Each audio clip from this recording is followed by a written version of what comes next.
100% behind this pipeline. It's important for Canada. It was made in the national interests. Tonight, loud opposition to the Kinder Morgan Trans Mountain Pipeline prompts an emergency meeting at Trudeau's Cabinet. That message will be a good one to the Chief and Council here that, maybe it's time to go. Some Algonquins at Timiskaming don't see eye to eye, with some members trying to force an election. And taking to the streets in the hopes that meth addiction does not take over northern Manitoba communities.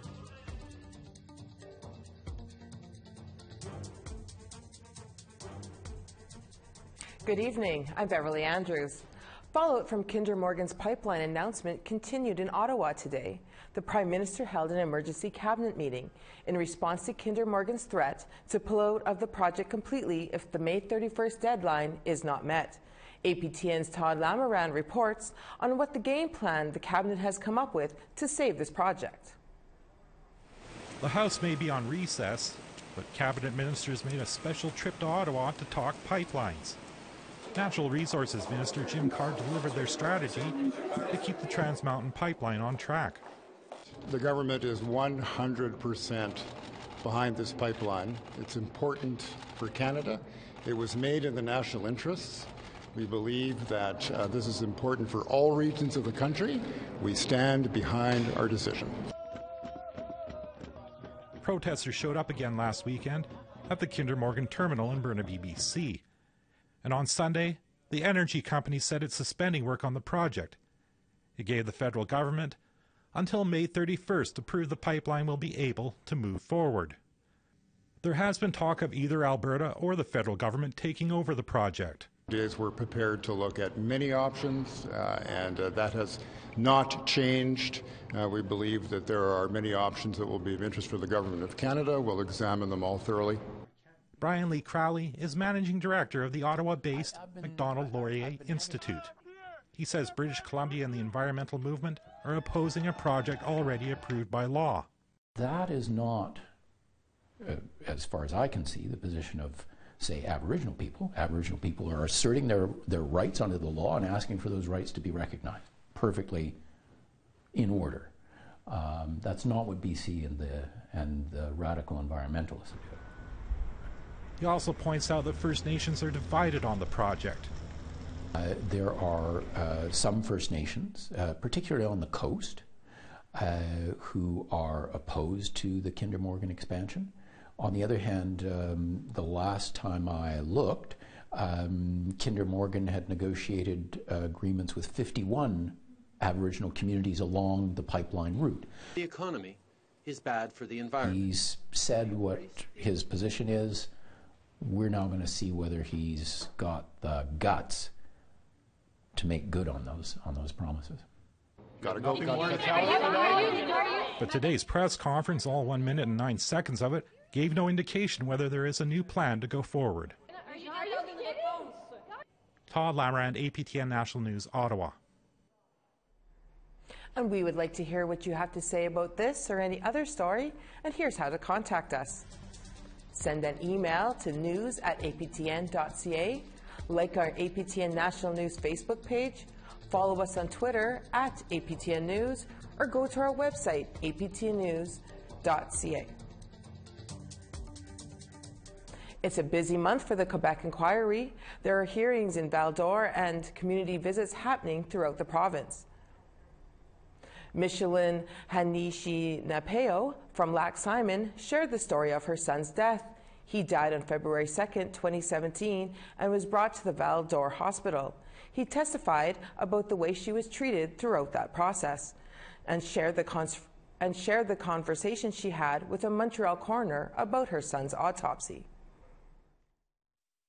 The coroner was not very happy of the lack of attention or the lack of professionalism regarding the death of my son. The fact that we couldn't see him at the hospital and that there were no police officers who met us at the hospital. Nobody did what was necessary to see us, to come meet us at the house.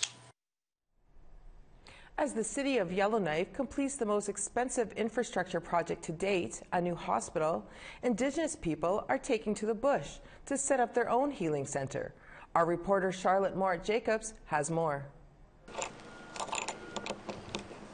With every screw and every saw, residents of Denendeh are one step closer to healing on the land while in the city. We're going to be having this for a long time, too. Donald Prince is one of them. He was once on the streets until he turned to the land. We're familiar with the bush, and while this is still in the city, it's still the bush, right? So we're using this place as that something that's not available for people. Prince is part of the Arctic Indigenous Wellness Foundation, a not-for-profit created over a year ago to help at-risk Inuit, Dene, and Métis people. Clients will soon be able to drop by for cultural teachings and traditional land-based interventions. William Greenland, a counselor with the foundation, says the center will operate independently of the government and will therefore be more suited to Indigenous people. People who are going to be working in this project and working with the clientele that we're going to be receiving can relate to each other, have something in common, something that we all know about, we were raised with, how we were raised.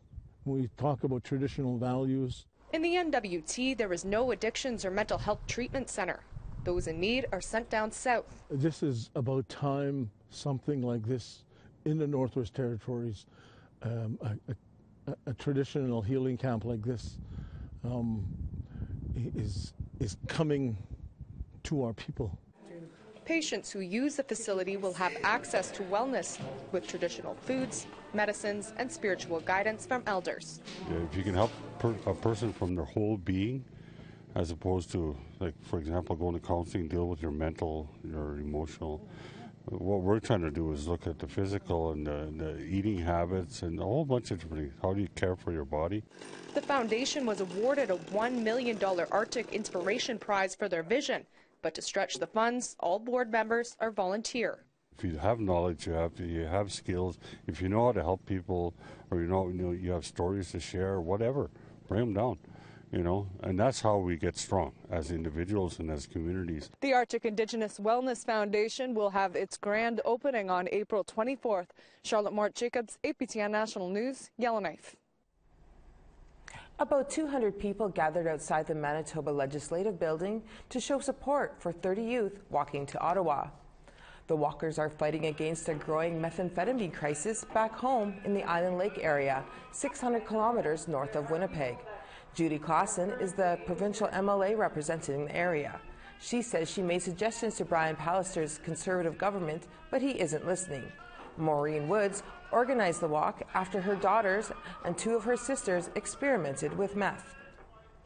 Well, I hope that we get help, like real actual help, instead of waiting months and months for a person to be accepted into a treatment center. And in our reserve, there's nothing to do for the youth, nothing at all. That's why they turn to alcohol and drugs. A man in Calgary has launched a new podcast that focuses on Métis issues, and it's gaining popularity in Canada and abroad. We'll have that story after the break, but first, a look at tomorrow's weather outlook, starting in the east.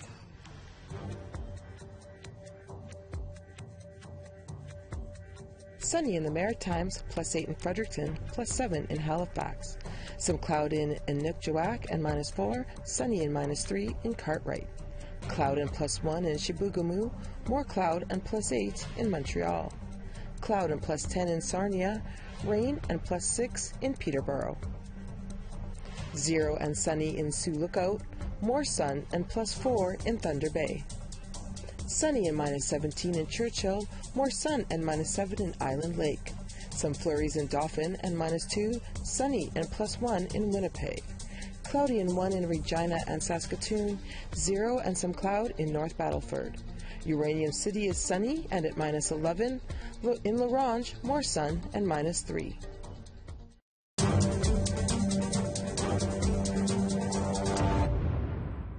An Algonquin First Nation is facing a political crisis.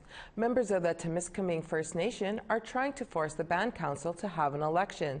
They say the council's They say the council is ignoring the current election code, but the council says the dissidents are the ones doing the same. APTN's Tom Fenario has the story. Right here. This is the Timiskaming First Nation election code. Velma Stanger wants to use it to oust her current band council. People were not happy with the leadership in the community, so I was asked to initiate it, and that's what I did.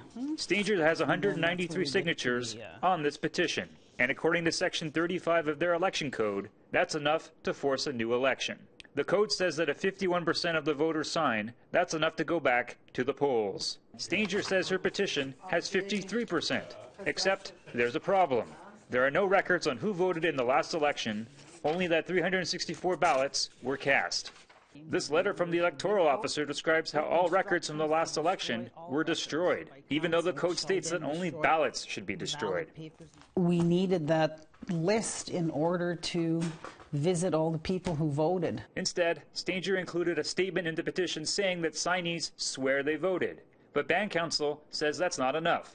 They ask community members to come sign the same petition again at Council, this time as a sworn legal statement or affidavit. We left it open for a month for people to come in and sign it. Because, like I said, we weren't against the petition. If we're letting people have their freedom of speech and freedom to do as they wanted to do. Nobody signed that petition. Mackenzie says that many people who signed the petition were misled by Stanger, and that the petition itself is retaliation toward the Band Council for doing its job. The only reason why they're doing it is to try to save HRSD, the corporation on the reserve. Mackenzie is referring to the Algonquin Nation Human Resources and Sustainable Development Corporation, mandated to train members with employment skills. Mackenzie says that when he asked for proof of certain expenses, they refused. They came out swinging when we started asking about this, and then they throw out this petition.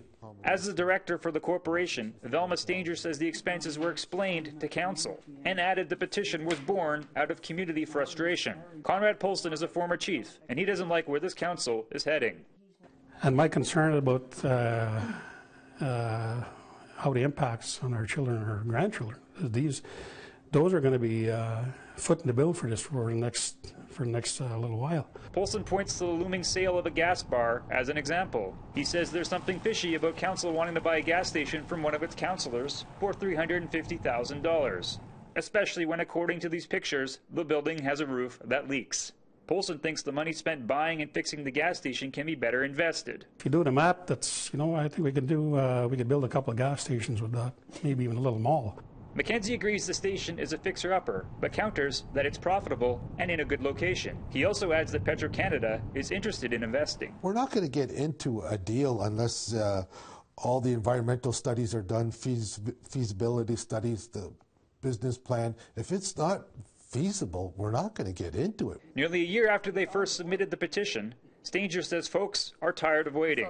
An election has been called for April 21st. I'm just hoping that we get a lot of people out to vote, because that will say that message will be a good one to the chief and council here, that maybe it's time to go. Mackenzie says the current council won't recognize any election. They say according to the code, only they can call one, and they have no intention to do so before the end of their mandate in 2020. Tom Fenario, APTN National News, Timiskaming First Nation, Quebec. To talk more about the Timiskaming election and the petition by some of its band members, we're joined by Tom Fenario from our Montreal bureau. Hello, Tom. Hi, Bev. Nice to see you behind the desk. Thanks. Tom, what more can you tell us about this election conflict?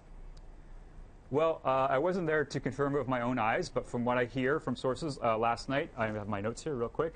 20 folks are intending to run for council and 6 for chief. Now, from what I understand, people are going to sleep on it, so they need to decide tomorrow to make it official whether or not they're going to be running. So it does sound like the, for lack of a better word, the dissidents in the community will be holding their own election, which is not sanctioned by the Timiskaming First Nation Band Council as it stands now. The Timiskaming Band Council has no intention of running in this election. They say it's not a legit election. They say a couple things that weren't in the story is they say that there needs to be criminal background checks and police checks as well. So they say those things usually take a while. So even if they were intending to partake, they say it's not being done properly according to the election code. And what do the petitioners plan to do next if their election is not recognized by the Chief and Council? That's a good question. INAC has sent a letter to the council saying that they recognize that they are currently the council, but usually INAC would not interfere with anything involving a custom election code. So I think I would hazard a guess that INAC is going to stay away until they absolutely have to get involved. So it looks like it might go to lawyers. Both groups, the council has a letter from a lawyer saying that the petition is not valid for reasons that are explained in my story, being the voter list has been destroyed, whereas the dissidents, for lack of a better word, the people who got the petition going, they also had a lawyer look at it, and they say that the petition is valid because it clearly states that I signed this form saying that I did vote in the last election. So if I were to hazard a guess, it's probably going to get a little bit uglier and head to the courts. That being said, you never know. Maybe people could patch things up and maybe things can continue on as normal. But I wouldn't say it looks that way, unfortunately, these days, at this point. All right. Well, thanks for taking the time to chat about this with us, Tom. Thanks, Beverly. Have a good one. A man in Calgary says Métis voices are not being heard in the province of Alberta. So he launched The Jig Is Up, a podcast focusing on Métis issues. 50 shows have been produced so far, and people are listening. Tamara Pinatel brings us the story. Welcome to The Jig Is Up. My name's Darcy. I hope everybody had a great week. The 51st episode of The Jig Is Up is in production, a podcast focusing on Métis issues, people, and culture. Really, the only voice out there is mainstream media or political organizations, and so there wasn't really any voices coming out of like grassroots other than maybe social media a little bit. Darcy Robinson launched the podcast over a year ago in hopes of bringing a Métis voice to Alberta. He's been co-hosting and producing shows from his home studio in Calgary. He says there aren't many sources for information for the Métis community in the province. The Jig Is Up is that source, telling current news stories with a Métis perspective. You know, why is the budget important? How does that affect Métis people rather than just how does it affect Indigenous people? Well, that's a large group of people with very diverse needs. Often recording community discussion groups, Robinson allows for more Métis to be heard. The show covers topics from cultural events to Métis identity. The podcast has been downloaded in over 20 countries, with a large audience out of the United States. I did not think we'd get to where we were. We're over 5,000 downloads. We've had 50 shows. And it's just been phenomenal. The Jig Is Up is available on iTunes and Podbean. An episode is available for download every Tuesday. Robinson says he hopes as more listeners tune in, more stories across the country are told with a Métis perspective. Tamara Pimentel, APTN National News, Calgary. The Alberta Native Hockey Provincial Tournament celebrates its 25th anniversary. Hundreds of players and fans gathered in Edmonton for the championships. More on that after the break. But first, here's a look at the rest of tomorrow's weather outlook.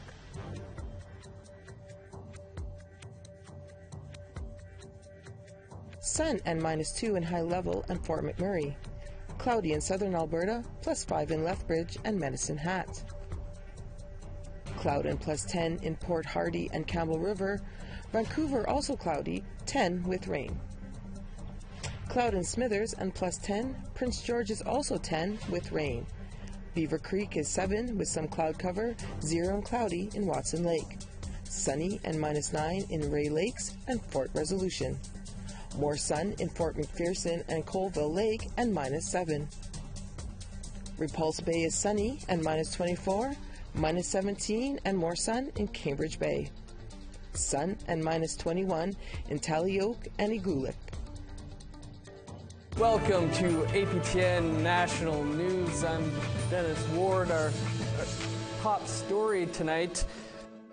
The Laughing Drum with host Tim Fontaine. Tuesdays following APTN National News.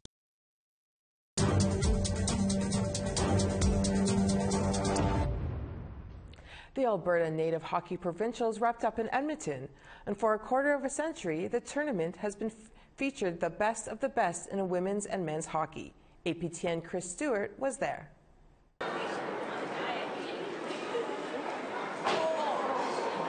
The Enoch Cree Nation hosted the 25th Alberta Native Hockey Championships in Edmonton. The event featured hundreds of teams from 250 communities across Alberta and over 3,000 players from ages 3 to 21.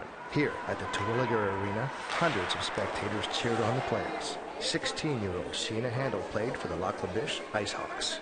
Playing with boys from initiation to novice was fun because I knew all the guys and I've grown up with them to this day and we're all still friends, and when I see them it's always bring up the old memories when we all played hockey together. Icehawks assistant coach Jonathan Wright has been at every one of the 25 tournaments. I haven't missed 1 year. That's right. I've had 3 kids going through the organization, and myself as from initiation player all the way up into a midget junior B. I've been here every year. He knows good talent like Shane. Good team player, strong on a puck, good hustle, just everything you're looking for in a player. Shayna says it's important to have an Indigenous tournament. It's really different because everyone's more comfortable with their own, all Indigenous players. Everyone feels comfortable, and all the laughs, and can all understand each other with all different types of laughs. On Saturday, the teams held a moment of silence for the 15 players of the Humboldt Broncos who died in a bus accident Friday. Tournament organizers sold green and yellow ribbons, the team's colors. The money raised will go to the families. Shayna's Icehawks lost the gold medal game 4-3 to Alexander Arcand. She is hoping to make the provincial team. The National Aboriginal Hockey Championships begin May 6 in Member 2 First Nation in Nova Scotia. Chris Stewart, APTN National News, Edmonton. If you're on Facebook, you should know by now if your private data has been possibly compromised by the Cambridge Analytica scandal. Some 87 million users are supposed to get a detailed message in their news feeds. Facebook says most of the affected users are in the U.S., but about 620,000 are in Canada. In addition, more than 2 billion Facebook users will have received a notice with a link to information on which apps they use and what information they've shared. Facebook founder Mark Zuckerberg was on the hot seat in Washington, D.C., taking questions about the scandal from the Congressional Committee. And that is the APTN National News for Tuesday. Airing in just a few minutes is the newest installment of The Laughing Drum. It will be some fun you won't want to miss. I'm Beverly Andrews. Have a great evening. We'll see you back here tomorrow.